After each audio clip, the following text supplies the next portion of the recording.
Ayo. It is what it is.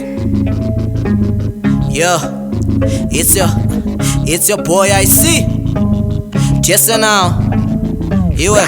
Eyo, magosana ndabwela panofuna nchole magosana mafana mangotoka koma mabasi anga drope noka mukudziwa IC sanga frope ndimata kuyimba olopanda mayunisi kuja biti lelo mawa kaja mayunisi konse ndingapida mozo ntop ngati juicy mukufuna mpikisano ndisafeno chuzi mastyle ndosayamba ngati ndine vechini ndimakonda beefy kudana tumvechine iwe I believe I can fry, I believe I can lies everything I do here I search for the mistake. My style is a movie and I'm giving you a grip. My basa lily complex like diva, so fry like a visa. I'm not ZPS but I'm broadcasting my freestyles. Ndikupa my rapper, matse ango ikankata kuti ndi my MC but they're not even better.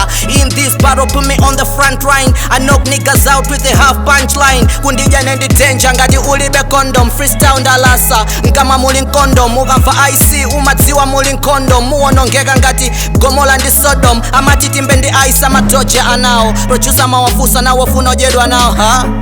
Na wafuna ojedwa nao.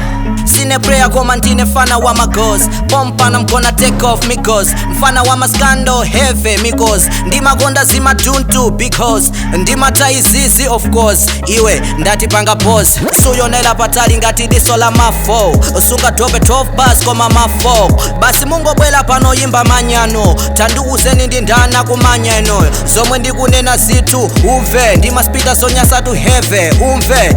Freestyle menya kwa manaso mveka mpaka chilimba. Mene ndatropela muchiheta chicha chilimba.